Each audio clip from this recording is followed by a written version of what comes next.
Hi guys, my god, Iain Dale is dumb. So he was interviewing the leader of Plaid Cymru, Rhun Iorwerth, about Brexit.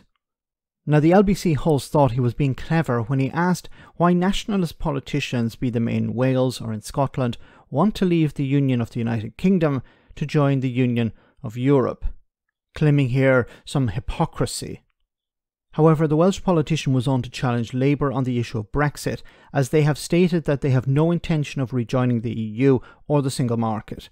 Have a listen. Now, Plaid Cymru is very, very clear.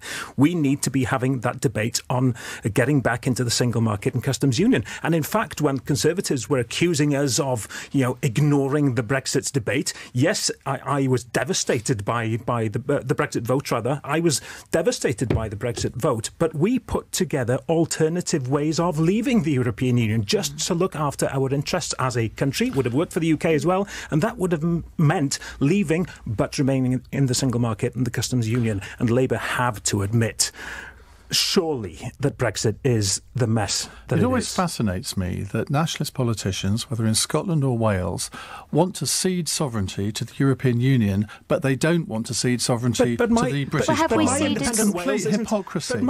It's not hypocrisy. My God. You know what's hypocrisy? Brexiteers denying Scotland and in certain cases Wales a referendum to leave the union. They say it's a union of equals, but they're currently denying Scotland the right to leave.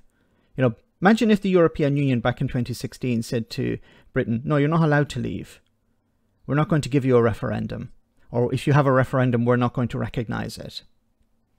Would people like Iain Dale be like, well, that's fine, yeah, because they get to decide? No, I don't think so. But the main point here, if Wales became independent, it would have a commissioner in Brussels.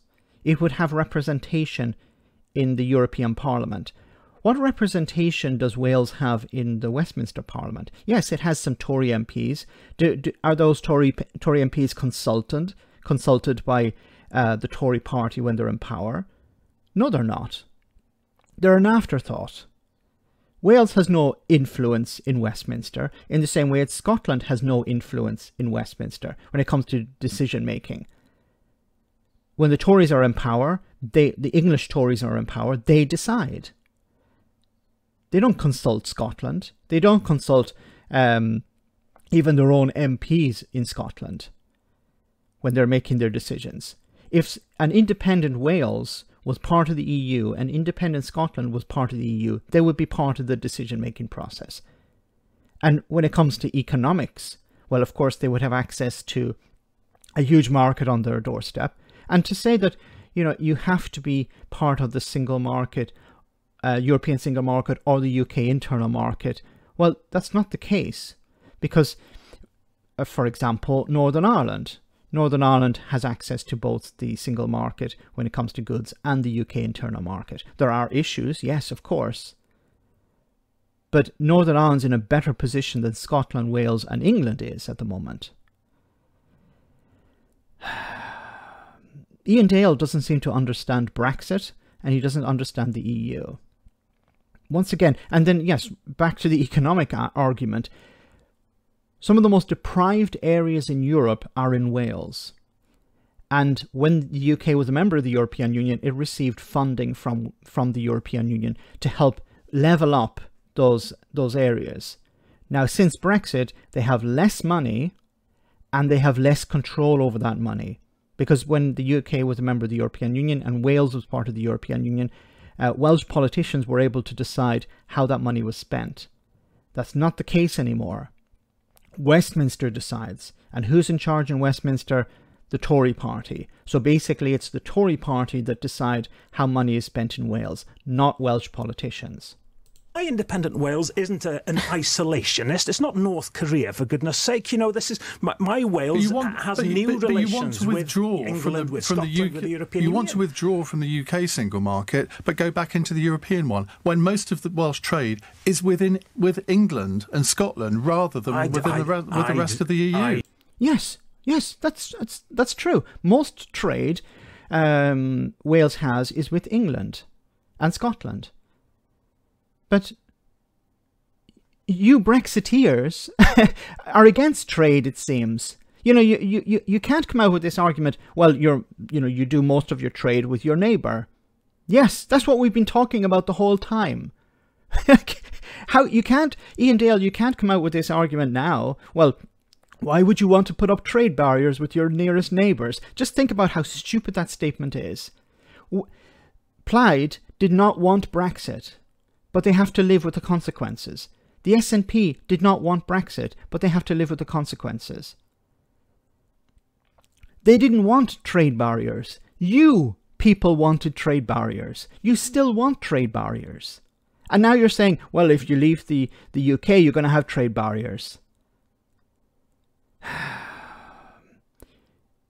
If you leave the UK, perhaps you'll have trade barriers. Or you'll be able to manage the trade barriers. But what will you get in return? Potentially, if you have, it depends on the type of deal an independent Wales would have with England, an independent England, because England would there would be no longer a United Kingdom. So an independent Scotland and independent Wales would have a different relationship with England. It would perhaps be in a better position to trade because it would be able to demand things, because it would be an independent country. Would there be friction? Yes, of course there would. But what sort of friction is there at the moment? There isn't so much friction between England and Wales when it comes to trade, but there's massive friction for Welsh companies trying to export into the EU.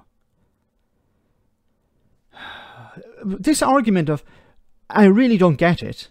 You know, Iain Dale, do you actually think about it before you say it? Yes, if you leave the UK Union, you're going to put up barriers to trade. But you want barriers to trade as a Brexiteer.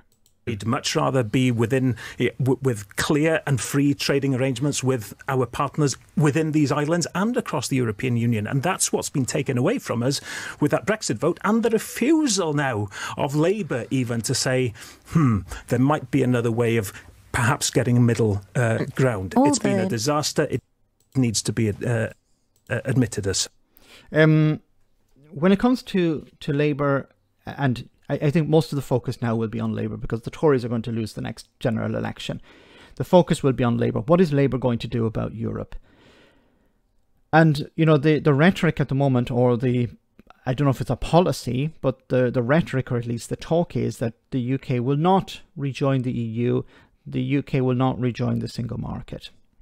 So Brexit backing Labour, it seems, is supportive of that idea. They're adamant that the UK will not rejoin the European Union. Now, I believe within the party, members of the party, there's massive support for rejoining the EU in the Labour Party, and I think a majority of MPs would like to rejoin the European Union.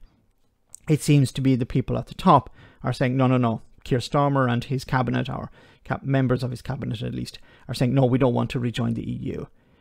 It's not on the cards. And technically they're right. The UK will not rejoin the EU in the next parliament. But what can be done in the next parliament is to start rebuilding bridges with the European Union, the ones that were burnt by Boris Johnson and Liz Truss. So in a sense, the UK will not rejoin. It's not possible for the UK to rejoin in the next parliament, but the work can be done to start that process. Let me know in the comment section, guys, what you think. As always, your comments are greatly appreciated. Thanks a lot.